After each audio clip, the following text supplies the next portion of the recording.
Hello, hello, hello, everyone. My name is Renee Michaels, and I am here with Science Scoop. So the two oils that I'm talking about today is doTERRA's Lavender Essential Oil, and I know it's backwards. And the next one is Rose. And we call this a touch because it is in fractionated coconut oil. So it has its own roller bottle, but the oil is rose. So this was an exciting day. So I have some good scoop for you.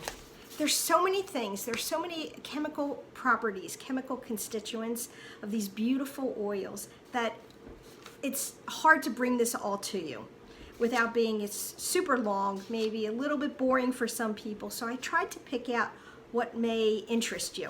Okay, so let's start with rose. It's a little complicated, so I may do a little bit more reading this time than I have in the past. So, 2007, the article was the effects of prolonged use of rose odor inhalation in 2 animal models of anxiety.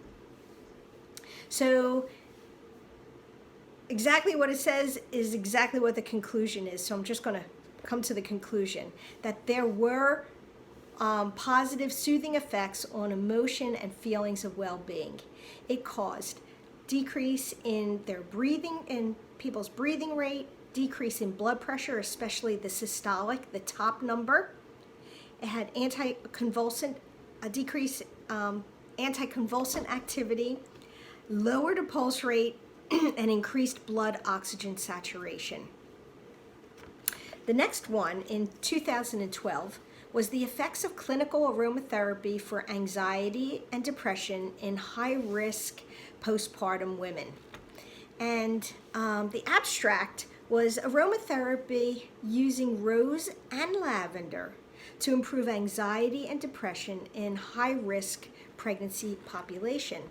So they inhaled both of these oils, rose and lavender, from cupped hands. Listen to this. 2 times a week for 4 weeks. 2 times a week for 4 weeks. That's it.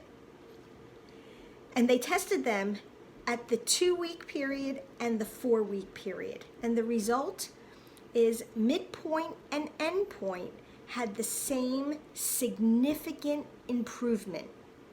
At the 2-week mark, only 2 times a week, and at the 4-week. That just blew me away. That is so little. I know I love to take some nice deep breaths, put it in my hand and take a nice deep breath at least 1 time a day, but okay. 2 times a week. There we go. So that's that on rose. Pretty powerful. I'm going to move on to lavender now. So there are some really great articles on lavender as well. So first one, the effects of lavender aromatherapy on insomnia, depression of women college students. 42 women college students were looked at, and they complained of insomnia during a 4-week period. So there was a control group.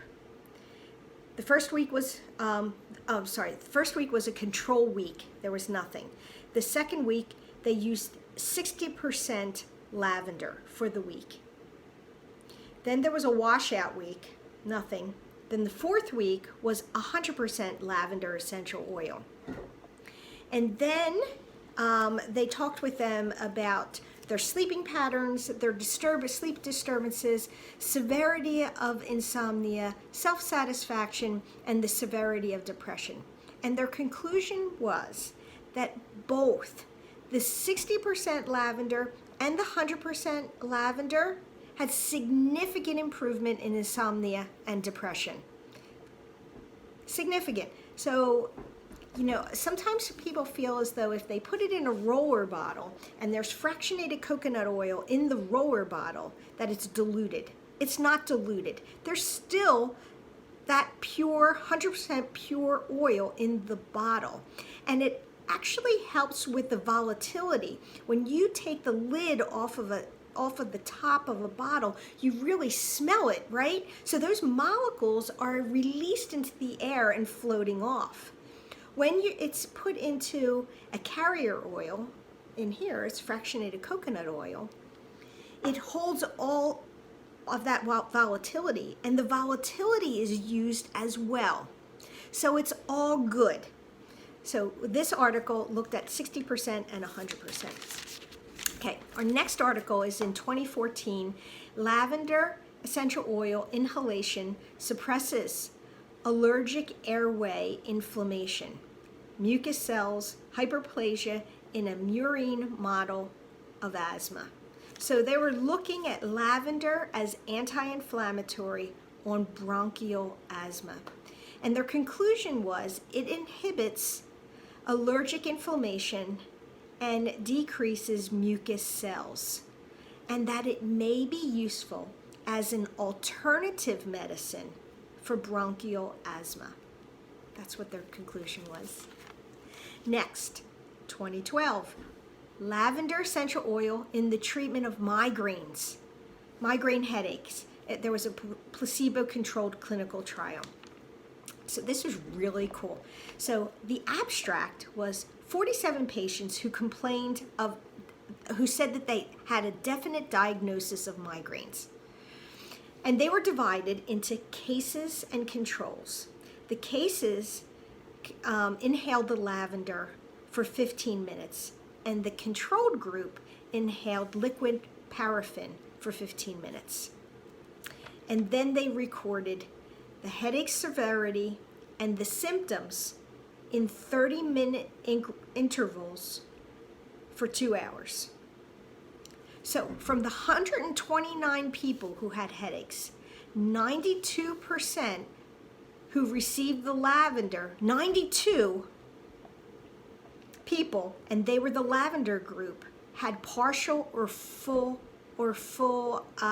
relief from their migraines. 92 responded back. Out of the 32 out of the other 68 people were the placebo group.